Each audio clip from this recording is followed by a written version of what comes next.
आज मैं आपसे शेयर करूँगी ऐसे अचार की रेसिपी जिसको आप तुरंत बनाकर तुरंत ही खा सकते हैं।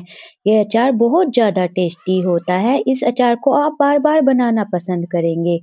रेसिपी पसंद आए तो प्लीज़ वीडियो को लाइक और शेयर ज़रूर कीजिएगा।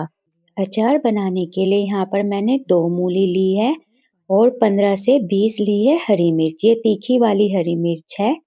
यहाँ पर पहले से ही मैंने मूली का छिलका हटा लिया था और इसको धोकर अच्छे से सुखा लिया है और मिर्च को भी अच्छे से पहले से ही सुखा लिया है।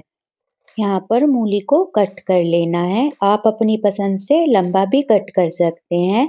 मैंने इस तरीके से इनको गोल पीसेज में बना लिया है। अगर आप मूली को गोल साइज में कट कर रहे हैं तो इस तरीके से टुकड़े बना लीजिए और मिर्च को इस तरीके से बीच में से कट कर लेना है। यहाँ पर मैंने मिर्च को डंठल के साथ ही लिया है क्योंकि हम इसका इंस्टेंट अचार बना रहे हैं। अगर आपको लंबे समय तक स्टोर करना है तो आप इनकी डंठल को हटा लीजिएगा। देखिए मिर्च भी यहाँ पर कट हो चुकी है। अब यहाँ पर एक बड़ा सा बर्तन ले लेंगे और उसमें सारी मूली और मिर्च को ऐड कर देंगे। अब इसमें जाएगा 1 बड़ा चम्मच नमक का और आधा चम्मच हल्दी पाउडर ऐड करेंगे। अब हल्दी और नमक को मूली और मिर्च के साथ अच्छे से मिक्स कर लेना है। ढाबे वाले जब अचार बनाते हैं तो इसी तरीके से मूली और मिर्च में नमक और हल्दी लगाकर रात भर के लिए छोड़ देते हैं, जिससे ये अचार खाने में बहुत बहुत ज़्यादा टेस्टी लगता है। देखिए हमारी सारी चीज़ें अच्छे से यहाँ पर मिक्स हो चुकी है। बस अब हम इसको कवर करके रख देंगे 7 से 8 घंटे के लिए। अगर आपके पास टाइम है तो आप पूरी रात के लिए भी इसको छोड़ सकते हैं। ये लीजिए यहाँ पर 8 घंटे हो चुके हैं और आप यहाँ पर देख सकते हैं मूली और मिर्च ने अच्छे से पानी रिलीज कर दिया है। मूली और मिर्च पहले से सॉफ्ट हो चुके हैं यहाँ पर। अभी तो 8 ही घंटे हुए थे, अगर आप इसको पूरी रात छोड़ेंगे तो ये अच्छे से सेट हो जाती है। इस पानी को हमको फेंकना नहीं, इसी पानी में हम अचार बनाकर तैयार करेंगे।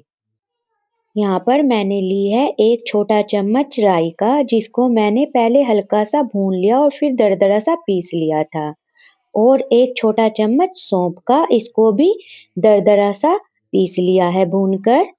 अब आधा चम्मच काला नमक ऐड करेंगे। पहले भी हमने 1 चम्मच नमक का ऐड किया था। यहाँ पर आधा छोटा चम्मच कश्मीरी लाल मिर्च का ऐड कर रही हूँ और 1 नींबू का रस। आप यहाँ पर नींबू के रस की जगह विनेगर भी डाल सकते हैं। अब इन सभी चीज़ों को बहुत अच्छे से मिक्स कर लेंगे जिससे हमारे मसाले मूली और मिर्च पर अच्छे से कोट हो जाएं और इसका बहुत अच्छा टेस्ट आए हमारी मूली और हरी मिर्च के अंदर। इस अचार में बस 2 से 3 मसाले ही जाते हैं, इसी से ये अचार बहुत ज़्यादा टेस्टी लगता है। बस यहाँ पर 1 बड़ा चम्मच तेल का गरम कर लेंगे और गरम-गरम ही इसको ऐड कर देना है। अब तेल के साथ भी इनको अच्छे से मिक्स कर लेना है। लीजिए हमारा सुपर टेस्टी हरी मिर्च और मूली का इंस्टेंट अचार बनकर तैयार है। आप इस अचार को ज़रूर ट्राई कीजिएगा। यकीन मानिए आपको ये बहुत ज़्यादा पसंद आएगा। झटपट बनने वाला अचार है और बहुत कम मसाले और तेल के साथ, और टेस्टी तो इतना लगता है कि हर बार इसी अचार को बनाना पसंद करेंगे आप। आप इस अचार को रोटी के साथ, पूरी के साथ, छोले कुलचे के साथ, छोले भटूरे के साथ या दाल-चावल के साथ खा सकते हैं। 5 से 6 दिन तक आप इस अचार को फ्रिज से बाहर रखकर ही खा सकते हैं, बिल्कुल खराब नहीं होता ये अचार। उम्मीद करती हूँ आज की ये रेसिपी आपको ज़रूर पसंद आई होगी। पसंद आई है तो प्लीज़ वीडियो को लाइक और शेयर ज़रूर कीजिएगा फैमिली और फ्रेंड्स के साथ, और कमेंट करके ज़रूर बताइएगा कैसी लगी आपको आज की ये रेसिपी। चैनल पर नए हैं तो प्लीज़ चैनल को भी सब्सक्राइब कर लीजिएगा। मिलते हैं नेक्स्ट वीडियो में। Thanks for watching. तब तक के लिए बाय बाय, टेक केयर।